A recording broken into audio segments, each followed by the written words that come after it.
Welcome back to Am I Famous Yet? My name is Ivan, and this is chapter 33 entitled, Oh Yeah, You Blend. With apologies to Marissa Tomei, people seem to remember my face for some reason. I don't know why.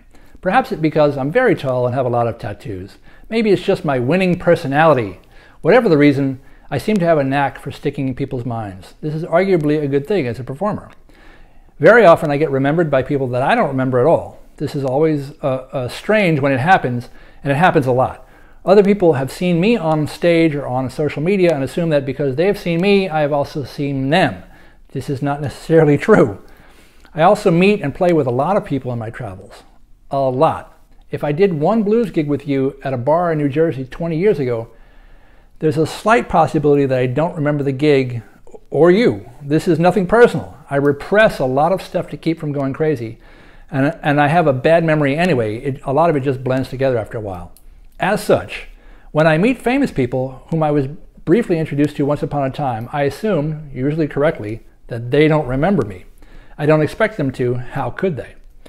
I have met Paul Shaffer, a longtime music director for David Letterman, a bunch of different times over a long period of years.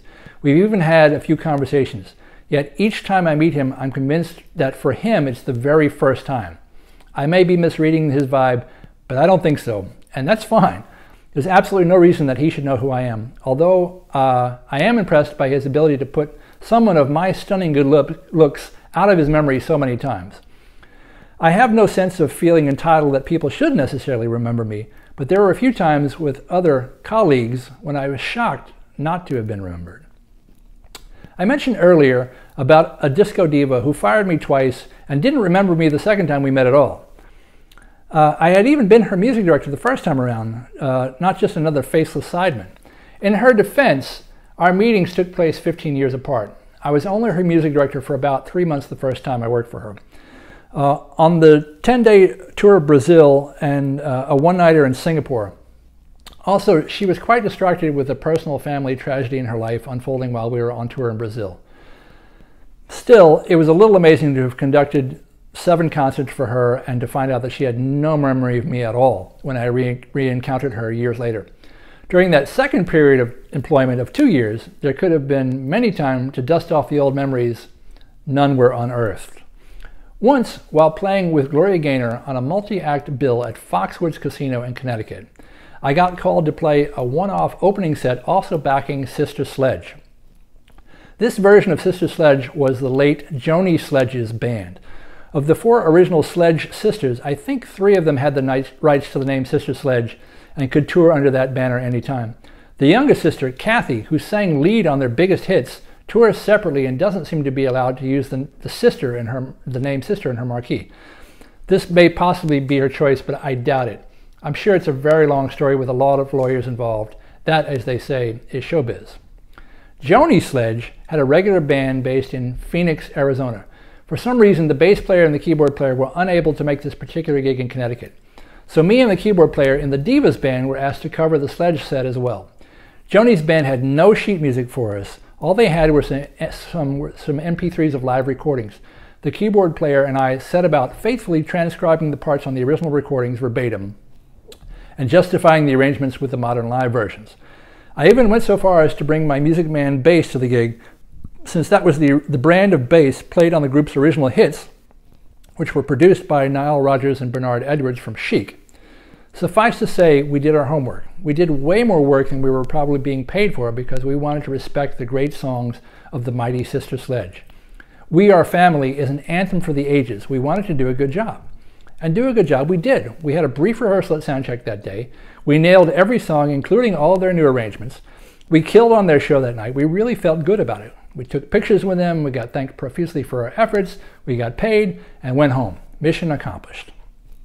Fast forward a mere 6 months. That Connecticut show was in the summer. The following New Year's Eve, we had another gig in Florida with the same stars on the bill. This time, however, the entire Sledge band was there. Our services weren't required, which was fine. When we got to the venue, the Sledge band was sound checking. All the cats in the band who were on the same summer show saw the keyboard player and me walk in and greeted us with joy and gusto. High fives all around. It's great to see you again, etc.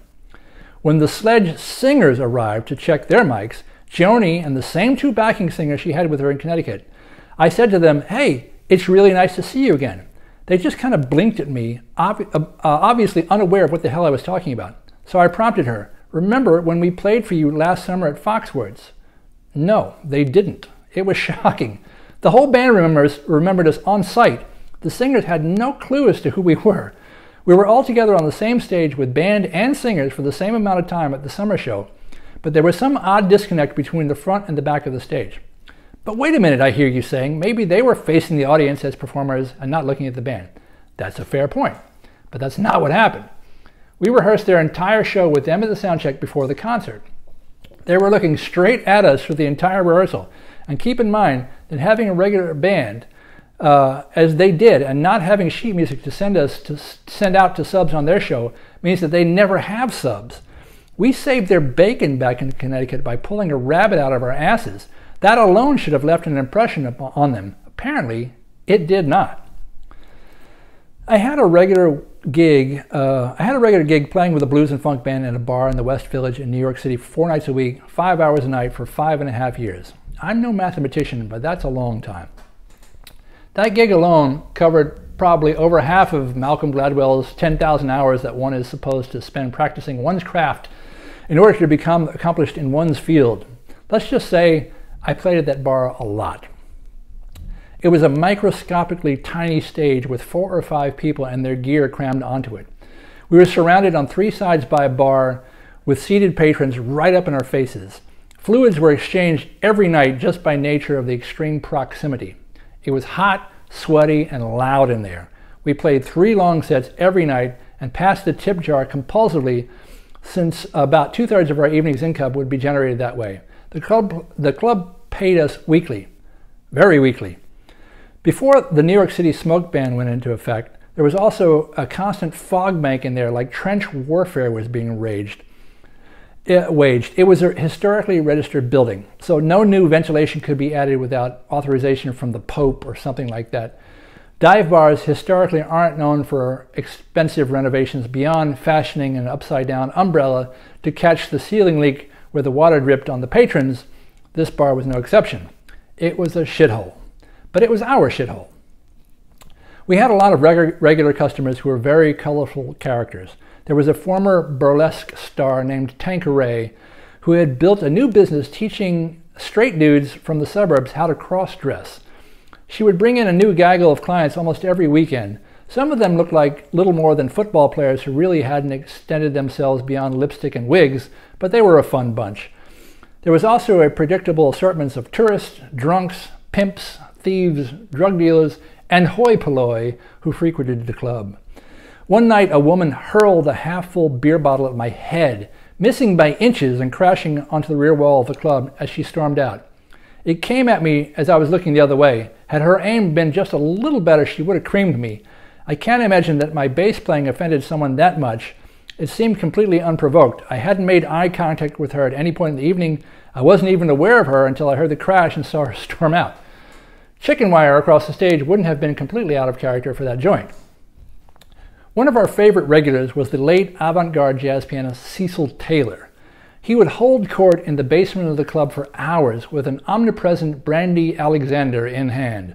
There was also an occasional reaching for a house key to assist in dispensing minute quantities of Bolivian marching powder from a tiny Ziploc bag.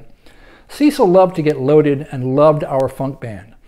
He was at the club at least once a week for years. He loved our lead singer, the late Frankie Paris, who specialized in a very rhythmic style of blues and funk singing. I always marveled at the dichotomy. Here was Cecil, a guy who was famous for helping to invent an entire genre of atonal, arrhythmic music. But he adored shaking his ass to the complete opposite of that, simplistically tonal, maniacally rhythmic music. Cecil was fun. One week, he was playing an engagement not far away from us at the Blue Note Club in a duo format with drummer Elvin Jones. Our funk band all went down to see Cecil since he'd been to see us so many times. It was just a light, polite thing to do. Plus, we were interested to see what he really did for a living. He and Elvin descended the staircase of the club, both dressed completely in white. Cecil put a manila folder down on top of the piano and opened it to the first page. The folder was lying flat, We in the audience couldn't see what was on it. On some unspoken cue, he and Elvin launched into a tirade of sound that seemed to have no organization whatsoever. It was just an avalanche of apparently random notes. Occasionally, in the middle of the cacophony, Cecil would reach up and turn the page in his folder and continue with his pianistic onslaught. There was one chord voicing I remember specifically, since it involved him slamming down both of his forearms onto the keyboard while simultaneously depressing every key within a 3-foot range. It was both beautiful and terrible to behold. After 45 minutes of this non-stop performance, Cecil and Elvin both stopped at the same exact moment without any visible cue. They stood up, took a bow, and left the stage. It was great. I talked to Cecil about it the next time he was there at the Funk Club. I asked him what was on his charts in the folder. He said, "You know, some people think that I have a graph drawn on those pages. And I can assure you, it's not a graph." He never said what it was, but I know it wasn't a graph. In pure Sicilian fashion, he was off onto the next topic of conversation. He even propositioned me one night in the club when I was on stage playing. He said, "When am I going to taste those legs, boy?" I explained to him that I was presently unavailable for such polygamy since I was spoken for, but thanks anyway, no harm in asking. I've told you all this merely to illustrate that Cecil and I were fully acquainted. A few years after our regular nightclub gig ended, I happened to see Cecil holding court before a group of people at a restaurant with tables on the sidewalk on 2nd Avenue in New York City. They were dining al frescoes, as New Yorkers are oft wont to do at the slightest provocation. Since I was only feet away from him on the street, I took the liberty of saying hello to him. He didn't remember who I was. I was a little hurt by that, but not entirely shocked, I suppose. He was always loaded when he was hanging out with us at the club. He seemed no less loaded at the Sidewalk Cafe that night. I reminded him of my former boss, Frankie Paris. He lucidly remembered, "Oh yes, the maestro." That's what he used to call Frankie. He even remembered the keyboard player in the band, though not exactly by name. That made sense, they were both pianists, but my name and face seemed to be lost to history to him. I suppose he would have slept with me and never called me again. I'll never know. Then there was a time I met the blues singer and guitar legend Robert Cray. I was playing in a band that was the opening act at a concert at his theater, at a concert of his at a theater in Connecticut. I was a fan and was excited to meet him. After his sound check, I got the chance to say hello. I gave him one of my pink custom printed guitar picks. I collect people's guitar picks whenever I can and give out mine, which have my website address printed on them. When I was growing up, I always thought that custom guitar picks were some sort of mark of rock stardom. When I became a professional musician, it dawned on me that anyone could have custom guitar picks. All it required was calling up the company that made them and sending them money. I had a little money, so I thought custom guitar picks for myself. When I handed mine to Robert Cray, he said, "You already gave me one of these." "What? When?" "In Berlin," he said. Oh shit, I had completely forgotten. The Sam Moore Band had gone to see Eric Clapton play in Berlin when we had a night off one time a couple of years before. We got there after Eric's show had already started and had missed Robert's opening set, though he did sit in with Clapton during the night. After the show, Clapton's people were doing a runner, which means getting into waiting vans and immediately exiting the grounds. There was no after-show meet and greet. It's that old trick, Elvis has left the building. It's as much for crowd control as anything else. Plus, that amphitheater in Berlin didn't seem to have much of a backstage area. As the band guys were leaving, we kind of gave them all high fives like two sports teams congratulating each other after the match, even though we hadn't played that evening. Somewhere in that exchange, I apparently had handed Robert Cray one of my picks. He had remembered. I hadn't. I'm not sure which is the greater insult, being told that I look like someone that I don't resemble or not being remembered at all. If it is indeed the latter, I probably owe Robert Cray an apology.